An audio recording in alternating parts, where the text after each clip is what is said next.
kasih saudara kasih Tuhan, mari kita mempersiapkan hati kita dengan kita bersujud kepada Tuhan, kepada mendengarkan firman Tuhan dan nanti berdoa syafaat yang akan dipimpin oleh pendeta musik.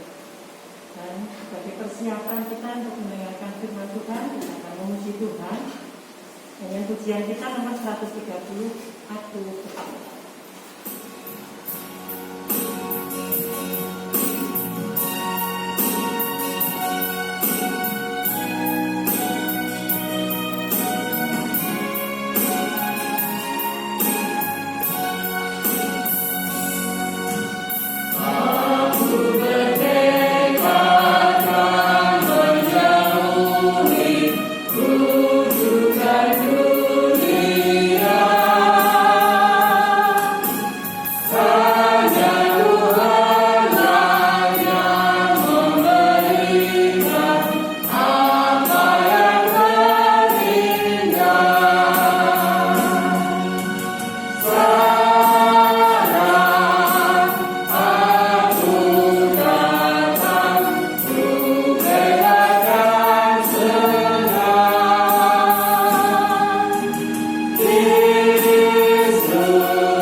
sekali lagi saya juga mewakili keluarga bersyukur kalau pagi ini boleh bersama-sama kembali ke tempat ini. Memang sekali lagi mungkin seperti yang Bapak Ibu tahu, saya merubah jadwal cuti di Kediri itu sempat levelnya naik 3 lagi. Jadi waktu saya datang saya harus isolasi.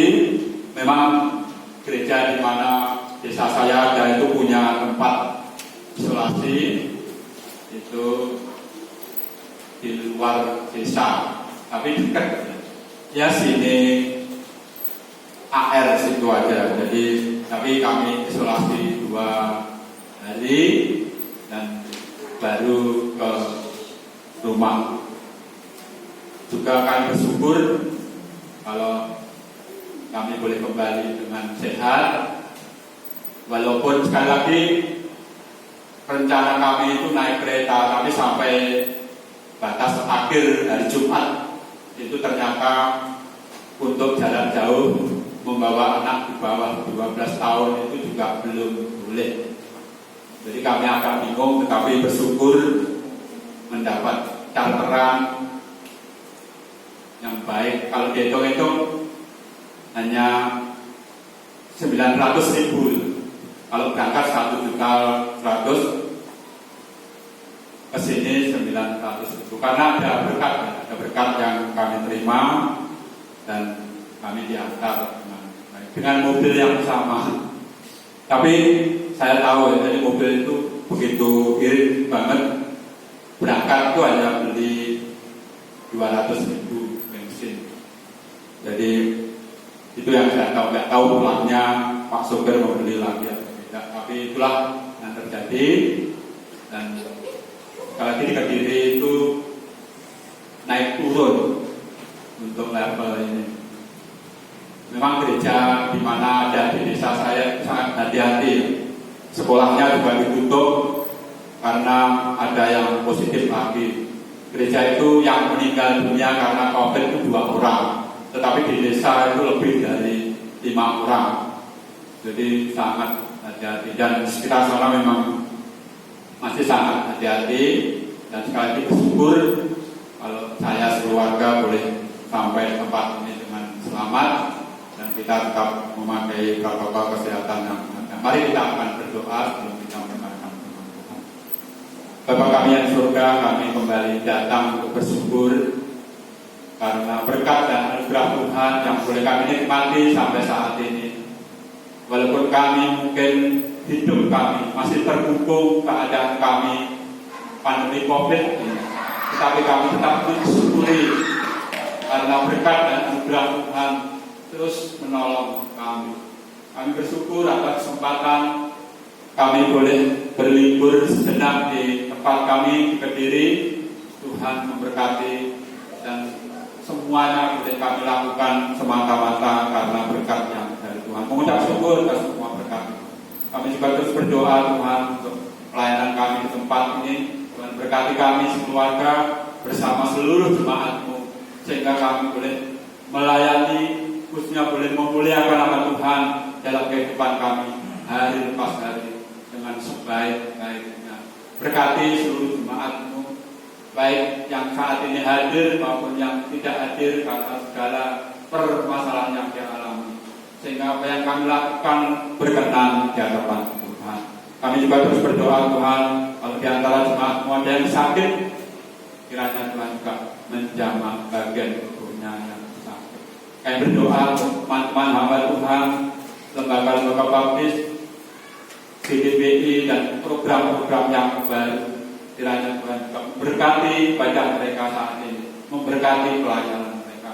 Kami juga menyerahkan bangsa dan negara kami, berkati pemimpin dan bangsa kami, mulai dari Pak Presiden sampai yang terbawah di lingkup kami masing-masing, RT kami, sehingga mereka boleh melayani kami dengan sebaik-baiknya. Berkati mereka semua. Kami juga terus berdoa Tuhan untuk program vaksinasi yang terus dijalankan pemerintah kami. Tuhan juga memberkati vaksin yang diperlukan, dana yang diperlukan, pasti memerlukan banyak dana. Kiranya Tuhan memberkati dan menolong bangsa kami. sehingga program ini boleh berjalan terus dan sampai rencananya 70% dari warga Indonesia ini boleh menerima vaksin. Kami bersyukur kalau di antara kami semua sebagian besar telah menerima vaksin lengkap. Kiranya berkati vaksin yang kami terima menjadikan tubuh kami sehat dan kami terbebas dari wabah COVID. Beri kemampuan kami Tuhan untuk bertahan di masa-masa yang susah ini, di masa-masa yang sulit ini, sehingga kami boleh tetap bersukacita karena berkatnya dari Tuhan. Kami berdoa untuk para medis, dokter, perawat, staf rumah sakit, para relawan yang sampai saat ini terus berjuang di depan menangani COVID ini. Tuhan juga berkati mereka dengan hidup sehat, mereka dan keluarga mereka, menjauhkan mereka dari wabah COVID ini. Kami juga berdoa Tuhan untuk orang-orang yang telah meninggal karena COVID ini. Tuhan juga menghiburkan keluarga mereka. Menyerahkan kalau sebentar kami akan mendengarkan sedikit firman Tuhan. Tuhan berkati kami sehingga semuanya boleh kami rasakan dan kerinduan kami seperti pujian yang kami naikkan. Kami bertekad untuk mengikuti langkah Tuhan melalui firman Tuhan yang kami dengar pada pagi hari ini. Dalam nama Tuhan Yesus kami berdoa. Amin.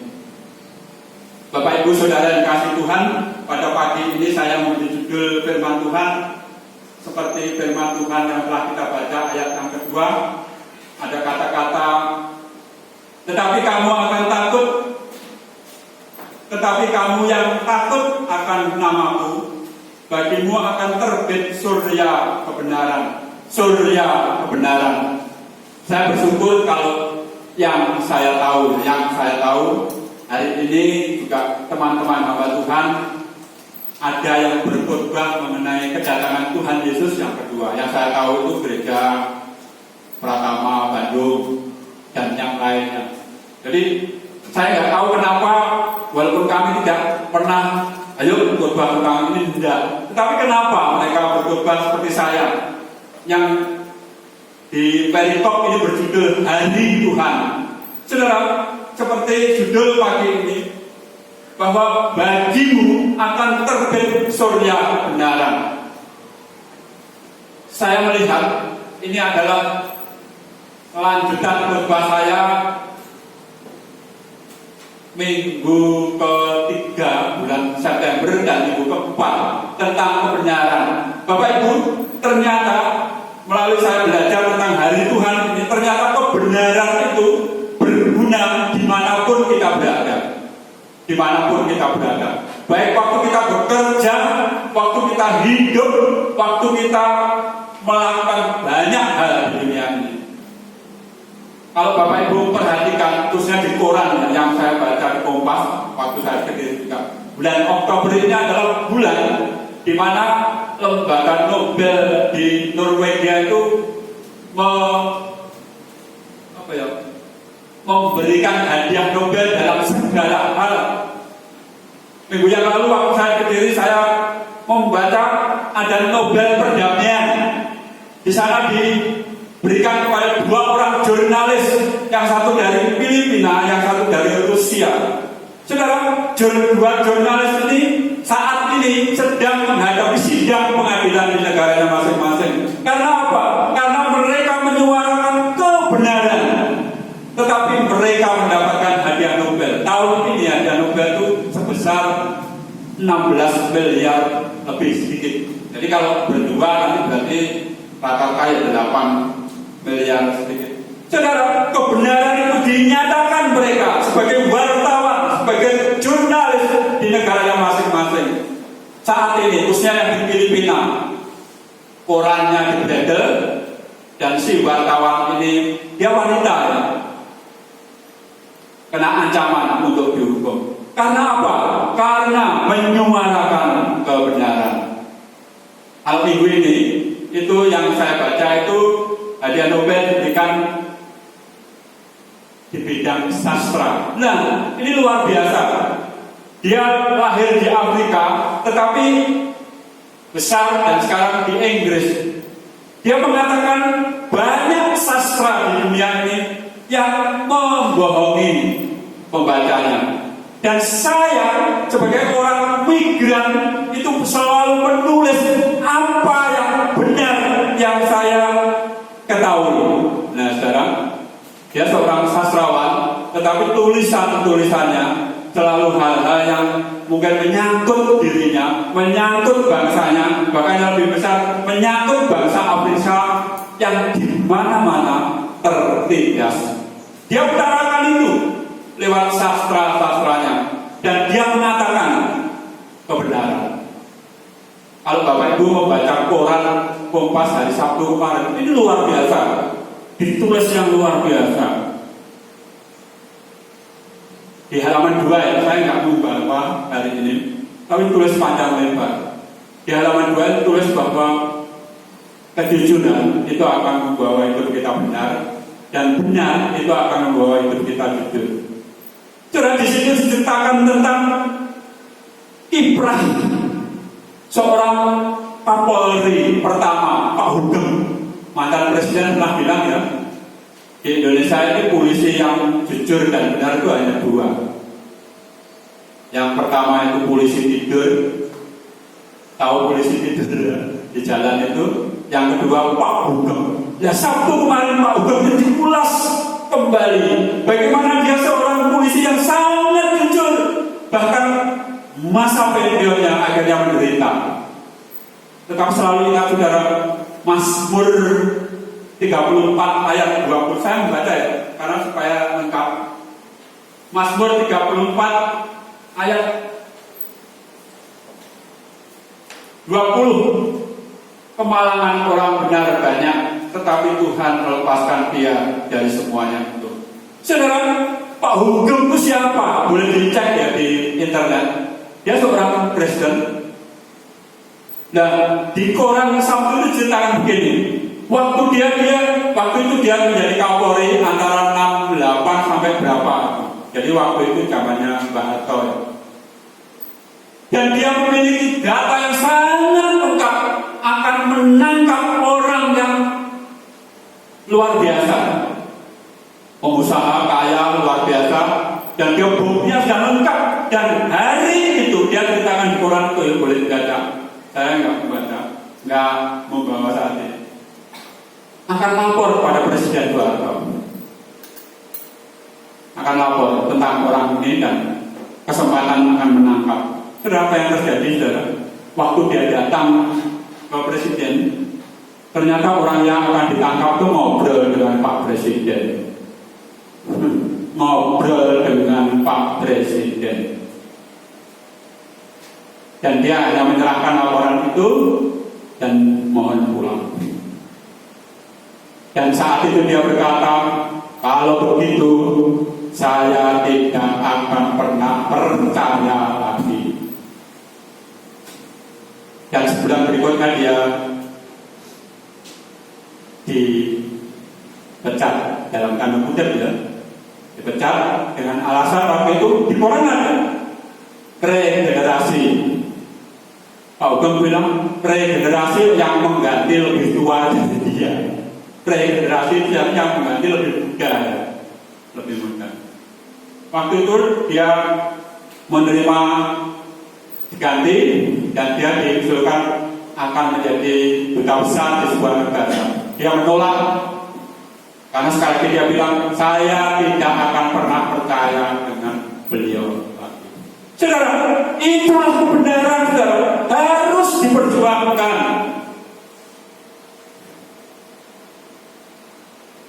Pak Kapolri ini mungkin pernah kata-katanya itu saya share beberapa kali. Kalau saya berbicara beberapa kali bilang begini, memang baik berusaha menjadi orang penting, tapi lebih penting berusaha menjadi orang baik. Saudara, firman Tuhan berkata, kemalangan orang benar itu banyak, tetapi Tuhan melepaskan dia dari semuanya itu. Di dalam Amsal dikatakan bahwa orang benar akan jatuh berkali-kali, tetapi akan bangkit. Tetapi orang fasik jatuh, akan hancur. Itu firman Tuhan. Bapak Ibu Saudara yang dikasihi Tuhan, saya dan saudara kalau sampai saat ini masih melakukan kebenaran, mari kita tahan terus, karena kebenaran itu akan berguna sampai Tuhan datang. Dia dikatakan waktu Tuhan datang itu dikatakan menyala seperti perapian, maka semua orang bergabah, setiap orang yang berbuat fasik menjadi seperti jerami dan akan terbakar hari yang datang itu. Firman Tuhan semesta alam, sampai tidak ditinggalkan akar cabang mereka. Perhatikan ini. Tetapi kamu yang takut akan namaku, bagimu akan terbit surya kebenaran. Masalahnya, kapan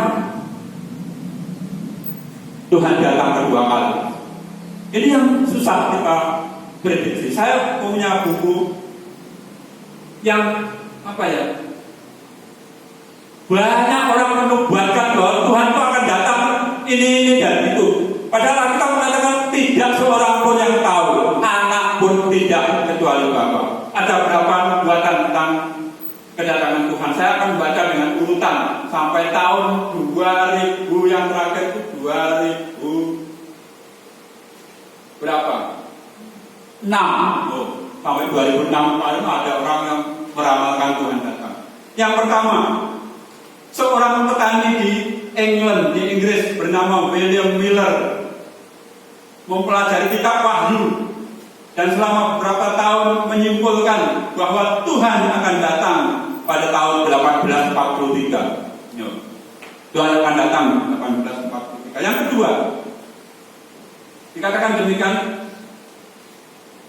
Charles Russell, salah seorang tokoh saksi Yehova, pernah berkata bahwa dunia akan berakhir tahun 1874, tetapi diralat menjadi 1914 dan kemudian diralat kembali menjadi 1918. Siaplah untuk menyambut kedatangan Tuhan. Diralat sampai sekarang tidak terjadi. Yang ketiga, saudara. Yang ketiga, 1910 juga pernah membawa isu tentang akhir zaman kedatangan Tuhan. Hal itu terjadi setelah ditemukan fakta bahwa ekor komet tersebut membawa gas sianida. Dikatakan jika bumi akan diselubungi oleh gas itu, maka seluruh bumi akan mati dan kiamat. 1910. Terusnya, Joseph Smith, ini pendiri gereja Mormon, dia berkata demikian. Pernah berkata, ia berbicara dengan Tuhan Yesus secara langsung dan diberitahu bahwa kedatangan yang kedua kali akan terjadi pada tahun 1891. Luar biasa ya, ketemu Tuhan Yesus langsung, katanya kiamat 1891. Berikutnya, saudara, yang kelima, pendeta terkenal, pemandu siaran TV Kristen, Pat Robinson dari Amerika, pernah mengatakan nubuat tentang kedatangan Tuhan Yesus pada bulan Mei 1980 di acara berjudul 700 Club yang dipandunya. Mereka membawa seluruh pendengar untuk siap-siap, tetapi akhirnya diralat menjadi 1982 dan sampai sekarang nubuatannya pun tidak terjadi, bohong. Saudara pendeta, berikutnya saudara,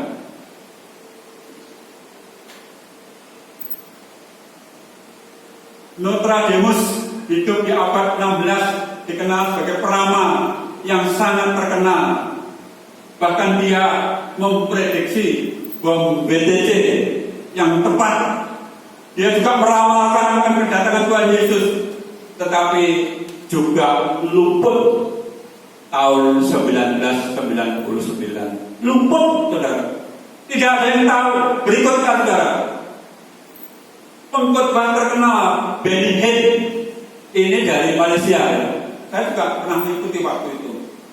Sampai sekarang beliau masih ada, masih khotbah-khotbahnya masih ada. Dikenal pernah beberapa kali membuat pernyataan kontroversial. Salah satunya ia berkata bahwa Tuhan Yesus akan datang pada tahun 1999. Berikutnya, saudara, Anda mungkin masih ingat kekhawatiran dunia bahwa Tuhan Yesus akan datang tahun 2000. Karena tahun itu sistem komputer dunia akan berantakan, dan saat itulah Tuhan Yesus akan datang, dan sampai sekarang pun tidak terjadi. Pernah ya, tahun 2000 itu saya juga mungkin nanti no. Berikutnya sekarang yang ke-9 di Indonesia, luar biasa. Ini tepatnya di Bandung. Mangapin si Buya pendeta pernah menghebohkan berita dan jemaatnya, dan membuat ratusan orang percaya bahwa kiamat akan terjadi 10 November 2003, dan tidak terjadi. Yang terakhir, Ronald Wayland yang disebut sebagai akhir zaman, dia menubuatkan, dan ratusan orang percaya kepada dia bahwa Tuhan Yesus datang tahun 2006. Saudara, yang saya temukan di sini itu 10. Semuanya ada pendeta, ada peramal meramalkan bahwa Tuhan Yesus datang. Saya selalu yakini bahwa tidak ada orang yang tahu tentang kedatangan Tuhan Yesus. Apa yang kita perlukan, saudara? Saya dan saudara harus tetap membuat hidup kebenaran. Karena waktu Tuhan datang, kalau saya dan saudara waktu itu dalam hidup kebenaran, dikatakan surya kebenaran akan menolong kita. Saudara, terus tanda-tandanya apa? Tanda-tanda itu ada banyak, saya menemukan banyak tanda. Yang pertama adalah bahwa banyak nabi palsu. Banyak nabi palsu. Saudara, sekarang itu orang sekarang itu apalagi masa pandemi ini, menurut survei yang saya baca itu malas ke gereja. Karena apa? Toh di rumah bisa mendengarkan firman Tuhan. Nah, masalahnya sekarang, saudara, sekarang itu ada teknologi yang sudah ditemukan bahwa ternyata kata-kata saya ini kalau direkam itu bisa dirubah dengan sistem teknologi. Itu yang sudah terjadi. Itu pidatonya Obama pernah dirubah. Ada seorang hamba Tuhan yang merasa di Indonesia, saya nggak pernah khotbah seperti itu, tetapi kok muncul khotbah saya seperti itu. Saudara, banyak orang mendengarkan khotbah melalui live streaming. Padahal teknologi itu bisa merubah. Saudara, banyak nabi palsu, saudara, banyak nabi palsu. Memang menarik sekali, saudara, mungkin khotbah lewat itu ya. Tapi itu bukan ibadah, saudara. Bukan ibadah, karena kita kan bisa kesana kemana. Yang kedua, saudara, ada pakai blog di dunia ini wayaknya banyak. Dan orang prediksi apakah ini ya pakai blog COVID ini yang melanda dunia.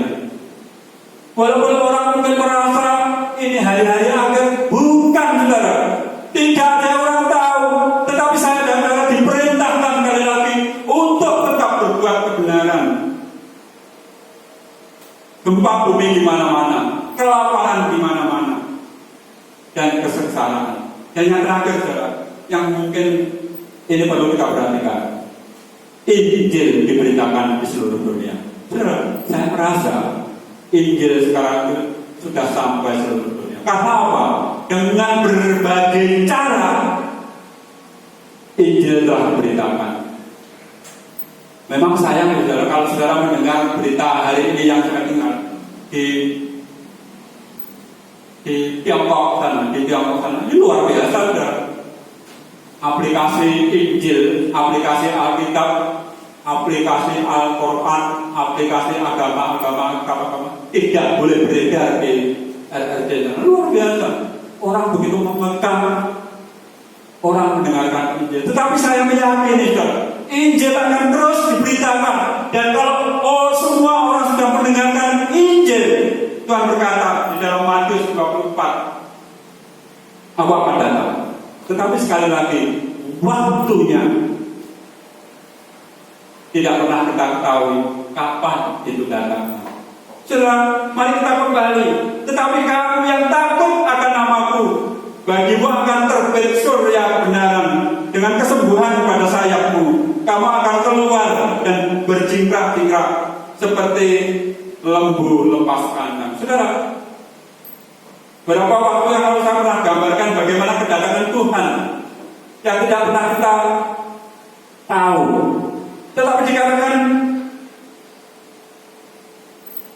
bagimu akan terbit surya kebenaran dengan kesembuhan pada sayapmu.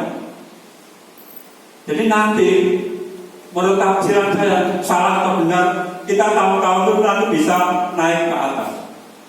Karena kita sembuhkan dengan sayap kita tahu-tahu. Tetapi orang-orang pasif dikatakan tadi akan terbakar.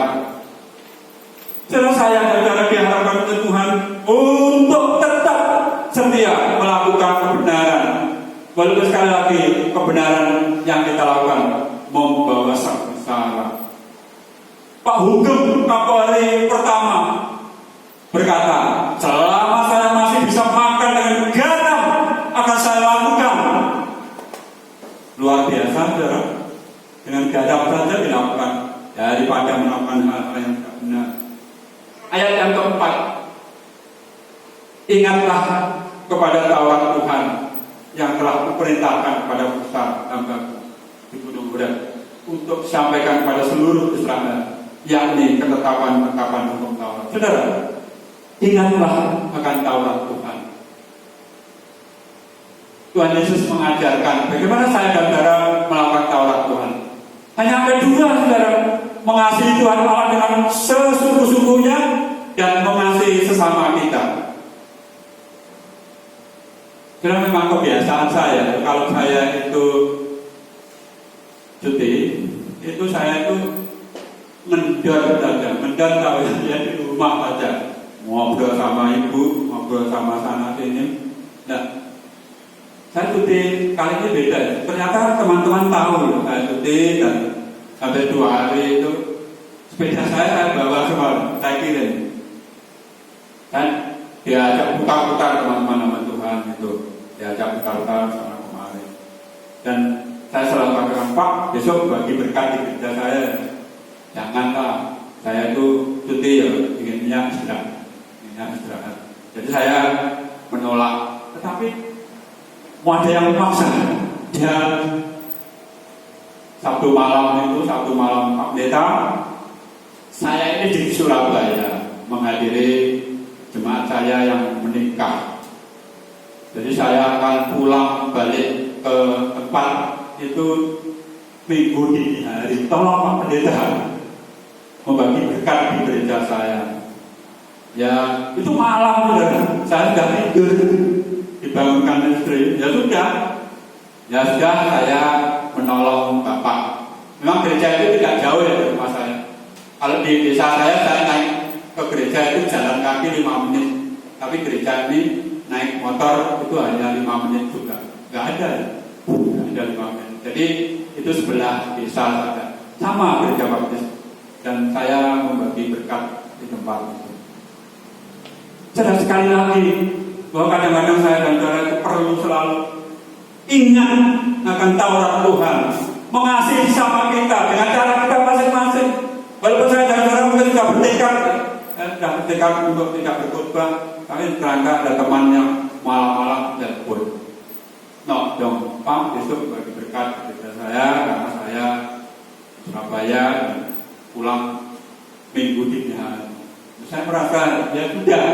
ya sudah, oke saya akan datang. Sudah sama ya ibadahnya, malah lebih singkat, nyanyinya cuma 2 kali, semuanya bersama, dan firman Tuhan, doa syafaat 1 jam. Saudara, ingat Taurat Tuhan, menolong sesama kita dengan cara kita masing-masing, dengan cara kita masing-masing. Selalu berbuatlah benar. Ayat yang kelima, sesungguhnya aku akan datang mengutus Nabi Elia kepada menjelang datangnya hari Tuhan yang besar dan dahsyat itu. Maka ia akan membuat hati bapak-bapak berbalik kepada anaknya dan hati anak-anaknya kepadanya, supaya jangan aku memukul bumi sehingga musnah. Saudara, di dalam Timotius di sana disebutkan bahwa akhir zaman itu nanti kalau sudah terjadi, walaupun sekarang sudah banyak anak-anak memberontak kepada orang tuanya, sudah banyak. Kasih itu memudar di antara umat manusia, sudah banyak, apalagi di masa-masa COVID ini. Tetapi waktu Tuhan akan datang, mereka semua akan kembali. Bapak-bapak akan berbalik kepada anak-anaknya walaupun mereka memberontak, dan sebaliknya anak-anak mereka juga akan balik kepada bapak-bapaknya. Jadi sebenarnya tanda-tanda ini itu diberitakan kepada saya dan saudara. Kalau di antara saya dan saudara, keluarga saya dan saudara, kelompok kita, masyarakat kita, kasih itu sudah kembali, itu juga tanda-tanda bahwa Tuhan Yesus akan datang. Jadi luar biasa nanti. Dan saya merasakan saat ini kasih itu belum kembali. Masih orang banyak sikut-sikutan, masih orang banyak mementingkan diri sendiri. Tetapi waktu kasih ini akan datang dan akan kita rasakan. Itu juga salah satu tanda bahwa Tuhan akan datang. Sebagai yang terakhir, saya akan membaca firman Tuhan mungkin yang sering saya baca di tempat ini. 1 Korintus 15 ayat 58. Karena itu, saudara-saudaraku yang kasih, berdirilah teguh, jangan goyah, dan giatlah selalu dalam pekerjaan Tuhan. Sebab kamu tahu bahwa dalam persekutuan dengan Tuhan, jerih payahmu tidak sia-sia. Mari kita berdoa. Bapa kami yang di surga, kembali kami pada saat ini datang untuk mengucap syukur. Walaupun mungkin kami tidak mengerti seluruh firman Tuhan, tetapi pagi ini boleh diingatkan kembali bahwa melakukan kebenaran dalam kehidupan kami, dalam segala sisi kehidupan kami, memang tidak gampang. Bahkan firman Tuhan berkata, kemalangan orang benar banyak, tetapi Tuhan berjanji akan mengangkat semuanya itu, melepaskan semuanya itu, orang benar dari kemalangan itu. Orang benar akan sering jatuh bangun, tetapi Tuhan selalu memberi kemampuan untuk kembali bangkit. Kami rindu Tuhan, kuatkan iman dan percaya kami, sehingga kami mampu menjadi pelaku-pelaku firman Tuhan. Seperti firman Tuhan yang kami baca, bahwa apa yang kami lakukan, jerih payah bersama Tuhan, tidak sia-sia. Sekali lagi, jerih payah bersama Tuhan, tidak sia-sia. Tuhan akan membuat kami semua surya kebenaran. Waktu Tuhan datang kapanpun itu, kami siap menyambut kedatangan Tuhan. Kami menjadi surya kebenaran karena berkat dari Tuhan. Walaupun kami mungkin sampai kami mati pun kami tidak sempurna, tetapi Tuhan berjanji juga bahwa karena kasih karunia Tuhan, Tuhan menyelamatkan kami, mengampuni kami Tuhan. Bila selama ini mungkin hidup kami tidak berkenan di hadapan Tuhan, Kami sekali lagi mohon ampun Tuhan, karena kami yakin pengampunan yang dari Tuhan akan membawa hidup kami bersuka cita. Sekali lagi kami ucap syukur atas kesempatan bersama ini. Dalam nama Tuhan Yesus kami berdoa. Amin. Bapak Ibu Saudara yang kasih Tuhan, sebelum saya mengakhiri, saya ada beberapa pengumuman yang perlu kita perhatikan. Yang pertama, saya mengingat gereja kita, saya membaca supaya tidak salah. Ini di salah satu tulisan mungkin waktu gereja itu membuat proposal. Saya baca Gereja Baptis Blambangan mulai dirintis tahun 71 oleh seorang utusan Injil GGPD yaitu Pendeta Sarudini. Dalam pelayanannya beliau mengalami pertumbuhan baik secara kualitas maupun kuantitas. Bahkan beberapa pos PI dibuka dan bertumbuh menjadi gereja mandiri Immanuel Genteng. Pada saat perintisan Pendeta Sarudini selalu sebelum pindah gereja ini dilayani oleh Pendeta Edi Suhari. Bersyukur gereja ini berdoa dan memiliki tempat yang permanen, walaupun sebelumnya selalu berpindah-pindah. Pada tahun 79 gereja bisa memilih sebidang tanah dan mendapat izin untuk mendirikan gereja oleh pemerintah Kabupaten Banyuwangi pada tanggal 24 Januari 79. Akhirnya berdirilah sebuah gereja Baptis, gereja yang mandiri tanggal 25 Oktober 1981. Nah, jadi gereja kita ini dimandirikan, itu artinya gereja itu mandiri itu ya sudah tidak kesana kemari, walaupun dirintis mulai 71, mandiri 25 Oktober 1981. Jadi tahun ini kita peringati ulang tahun gereja kita ini itu ke-40. Nah, minggu depan itu ibadah minggu itu tanggal 24. Jadi kalau saya mengusulkan, kalau boleh kita akan membuat tanda sukacita sebagai ulang tahun gereja. Seksi sosial mempersiapkan makan minum, mungkin supaya tidak bersama-sama di kotak saja untuk seluruh jemaat kita. Nanti yang tidak datang ya dikirimi tanda bahwa gereja kita telah berulang tahun ke 40 tahun. Ucapan syukur untuk gereja kita. Itu yang pertama. Yang kedua, juga dalam rangka utah gereja minggu depan kita adakan perjamuan Tuhan. Seperti kemarin kita tetap perjamuan Tuhan seperti yang masa-masa pandemi ini, roti dan anggur akan dibuka. Sekali lagi dalam rangka utah gereja, siapkan Bapak Ibu yang sudah baptis untuk mengikuti perjamuan Tuhan. Bapak Ibu, kita sudah dikirimi, sebenarnya terlambat, saya nggak tahu kapan datangnya, tetapi seharusnya sudah awal bulan ini dibagi, itu buku-buku sekolah minggu. Jadi kita ini sesungguhnya itu gereja kita ini sejak dulu itu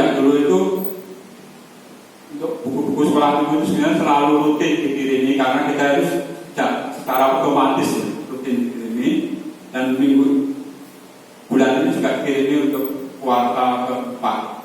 Dan nanti silakan dibagi sesuai dengan kelas masing-masing. Nanti kita nggak tahu caranya bagaimana, tapi minimal buku ini biar bisa kita pelajari di rumah masing-masing. Juga suara baptis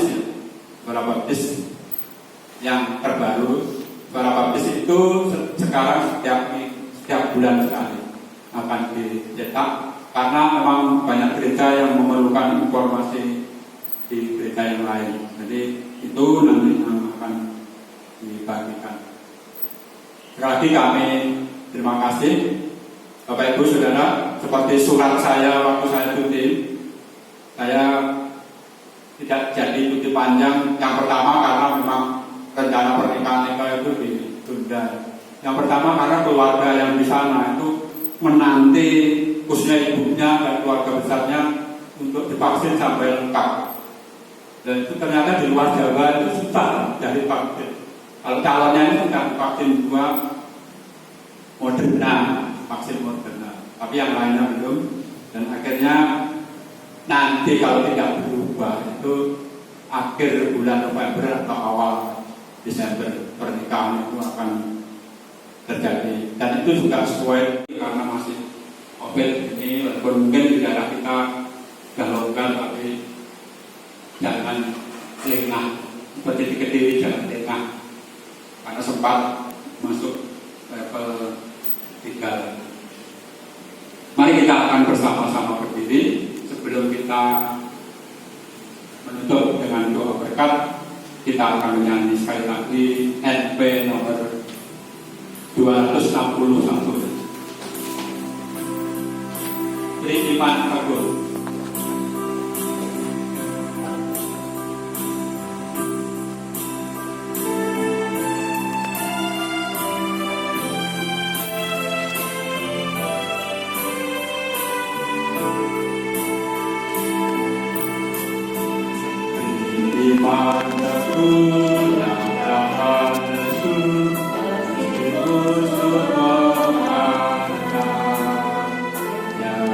Iman yang tak tertutup dalam dunia yang gelap.